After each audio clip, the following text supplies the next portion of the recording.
Hello അസ്സാം വലൈക്കും welcome to your YouTube ചാനലിൽ നമ്മൾ കാണിക്കാൻ പോകുന്നത് ഡിഷ് വാഷ് ഡിസ്പെൻസറിൽ നമ്മളെല്ലാവരും യൂസ് ചെയ്യുന്നതാണ്.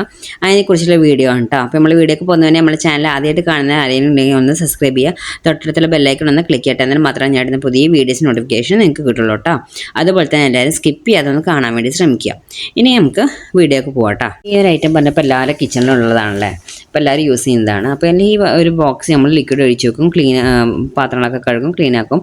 ഈ ബോക്സ് നമ്മളെടുത്ത് കഴുകും. അതുപോലെ തന്നെ ഈ ബോക്സ് ക്ലീൻ ആക്കുന്നത് കൂടാതെ അതിൻ്റെ മേൽഭാഗം എല്ലാവരും ക്ലീൻ അറിയുന്നവരുണ്ടാവും, ചിലപ്പോൾ അറിയാത്തവരുണ്ടാവും. ഈ ഒരു ബോക്സ് ഈ സംഭവം നമ്മൾ ക്ലീൻ ആക്കി സൈഡൊക്കെ നമ്മൾ ക്ലീൻ ആക്കി വെക്കും. പക്ഷേ ഈ ഒരു ഇതിൻ്റെ ഉൾഭാഗം ഉണ്ട്, അത് ഉൾഭാഗം നമുക്ക് കാണണമെങ്കിൽ അത് ഈ പൈപ്പിൽ ആ പൈപ്പ് ലെഫ്റ്റ് സൈഡിലോട്ട് തിരിച്ചിട്ട് നമുക്ക് ഓപ്പൺ ചെയ്യാൻ പറ്റും. ഇതുപോലെ ലെഫ്റ്റ് സൈഡിലേക്ക് തിരിച്ചു കൊടുക്കുക. അപ്പോൾ അത് ഓപ്പൺ ആയി കിട്ടും. അതായത് ഈ പൈപ്പിൻ്റെ ഗ്യാപ്പിലൊക്കെ ഒരുപാട് ചെളികൾ ഇരിക്കുന്നുണ്ടാവും കേട്ടോ. അപ്പോൾ അത് ഓപ്പൺ ചെയ്താൽ നമുക്ക് ഇതിൻ്റെ ഉള്ളിലെ ചെളികൾ കാണാം. ഞാനത് വീഡിയോ എടുക്കാൻ വേണ്ടി 2 ദിവസം കഴുകാതെ ഇടുന്നതാണ്. അപ്പോൾ അതുകൊണ്ടാണ് ഇത്ര ചെളികൾ കേട്ടോ. അപ്പോൾ അതൊരു 2 ദിവസം ലേറ്റായി തന്നെ ഒരു വഴുവഴു പോലെ ആയിട്ടുണ്ടാവും കേട്ടോ. അപ്പോൾ അത് തീരെ ഇത് ഇങ്ങനെ ഓപ്പൺ ചെയ്ത് തുറന്ന് ക്ലീൻ ആക്കാൻ പറ്റുമെന്ന് അറിയാത്തവരാണെങ്കിൽ എത്രയോ ചെളികൾ ഇപ്പോൾ അതിൽ നിറഞ്ഞിരിക്കണം. ഇതിൻ്റെ സൈഡിലൊക്കെ ഒരുപാട് ചെളികളുണ്ടാവും കേട്ടോ.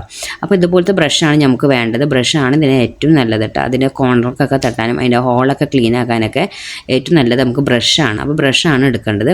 സ്ക്രബ്ബറൊക്കെ ഉപയോഗിച്ചിട്ടുണ്ടെങ്കിൽ അതിന്മേൽ സ്ക്രാച്ച് വീഴും. അപ്പോൾ അതുകൊണ്ട് സ്ക്രബ്ബറൊന്നും യൂസ് ചെയ്യാതെ ഇതേപോലത്തെ ബ്രഷ് ക്ലീനിങ്ങിനായിട്ട് മാറ്റി വയ്ക്കുക, എന്നിട്ട് അത് എടുക്കുക കേട്ടോ. അതിന് ശേഷം നമുക്ക് ലിക്വിഡാണ്, നമ്മൾ സാധാ പാത്രം കഴിയുന്ന ലിക്വിഡില്ലേ, അതെടുക്കുക. അത് ഇതിൽ നമുക്ക് ഒഴിച്ചു കൊടുക്കുക. എന്നിട്ട് പിന്നെ നമുക്ക് ഈ ബ്രഷ് വെച്ചിട്ട് എന്നിട്ട് അതിൻ്റെ കോർണറിലടക്കം ഇതുപോലെ ഉരച്ചു കൊടുക്കുക. ലിക്വിഡ് തന്നെ എടുത്താൽ മതി.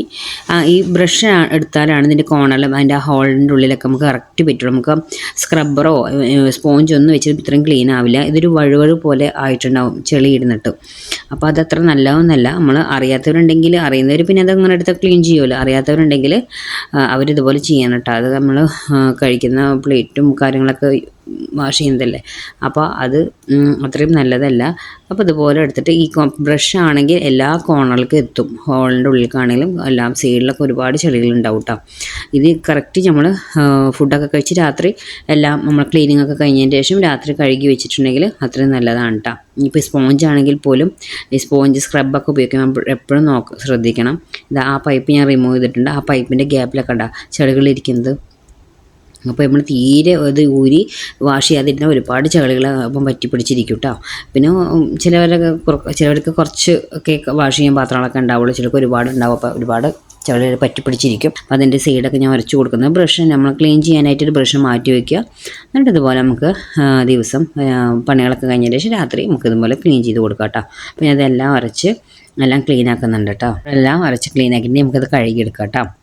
ഇതുപോലെ തന്നെ നമ്മൾ രാത്രി പണികളൊക്കെ കഴിഞ്ഞതിന് ശേഷം ഈ ബോക്സ് ഇതുപോലെ കഴുകി വെക്കുക. അതുപോലെ നമ്മൾ ഉപയോഗിക്കുന്ന സ്പോഞ്ചും സ്ക്രബ്ബറൊക്കെ സ്പോഞ്ചൊക്കെ നമുക്ക് ചൂടുവെള്ളത്തിൽ ഇട്ട് വെച്ചിട്ട് കഴുകണത് നല്ലതാണ് കേട്ടോ. ചൂടുവെള്ളത്തിൽ ഇട്ട് വെക്കുക, എന്നിട്ട് അത് ക്ലീൻ ആക്കുക. അതിലേക്ക് ഒരുപാട് ബാക്ടീരിയ ഉണ്ടാവും. അപ്പോൾ ദിവസം ക്ലീൻ ആക്കി വെക്കുക കേട്ടോ.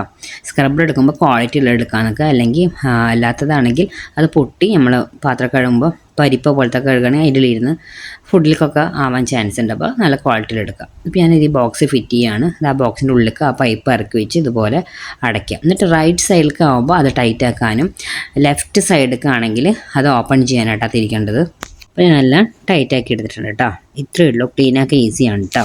അപ്പോൾ ഇനി ഇത് നമുക്ക് ലിക്വിഡ് ഒഴിച്ചിട്ട് ഇതിലേക്ക് സെറ്റ് ചെയ്ത് കൊടുക്കാം. അപ്പോൾ എല്ലാം ക്ലീൻ ആക്കി എടുക്കുക. നമ്മൾ കഴിക്കുന്ന പ്ലേറ്റും കാര്യങ്ങളൊക്കെ യൂസ് ചെയ്യുന്നില്ല. സ്പോഞ്ച് ചെയ്യാനും വലുതാണെങ്കിൽ എന്ത് ചെയ്യുന്നത് കട്ട് ചെയ്യും, എന്നിട്ട് ചെറിയ പീസാക്കും. എന്നിട്ട് ഒരു ചെറിയ പീസ് നമ്മൾ ഗ്ലാസ്സുകൾ മാത്രം കഴുകുക. അല്ലെങ്കിൽ ഈ സ്പോഞ്ച് നമ്മൾ പ്ലേറ്റും ഈ മീനും എല്ലാം യൂസ് ചെയ്യും, കഴുകി അതിൻ്റെ സ്മെല്ലുണ്ടാവും. അപ്പോൾ ഒരു വലിയ സ്പോഞ്ചാണെങ്കിൽ ഹാഫ് കട്ട് ചെയ്തിട്ട് നമുക്ക് ചെറിയ കഴിക്കുന്ന പ്ലേറ്റുകൾ കഴുകാനും വയ്ക്കുക. ഒരു ചെറിയ പീസ് എടുത്തിട്ട് നമുക്ക് ഗ്ലാസ്സുകൾ കഴുകാനൊക്കെ ആയിട്ട് മാറ്റി വയ്ക്കുക കേട്ടോ. ഒന്നിച്ച് വെക്കരുത്, മാറ്റിയിട്ട് തന്നെ സെപ്പറേറ്റ് വയ്ക്കുക. അപ്പോൾ നമ്മളെ ഗ്ലാസ്സുകളൊന്നും ഒരു ബാഡ് സ്മെല്ല് ഉണ്ടാവില്ല. ഡിസ്പെൻസർ ഇങ്ങനെ ക്ലീൻ ആക്കാമെന്ന് അറിയാത്തവരുണ്ടെങ്കിൽ ഇതുപോലെയൊക്കെ എന്തായാലും ലൈറ്റിൽ ക്ലീൻ ആക്കി വെക്കുക പണികളൊക്കെ കഴിഞ്ഞതിന് ശേഷം. അപ്പോൾ എല്ലാവരും നല്ല ഹെൽത്തി ആയിട്ടിരിക്കുക. അപ്പോൾ ഇത്ര നമ്മുടെ വീഡിയോ ഇഷ്ടമായി ലൈക്ക് ചെയ്യാനും ഷെയർ ചെയ്യാനും കമൻറ്റ് ചെയ്യാനും സബ്സ്ക്രൈബ് ചെയ്യാനും മറക്കരുത്. Okay, bye bye, thank you.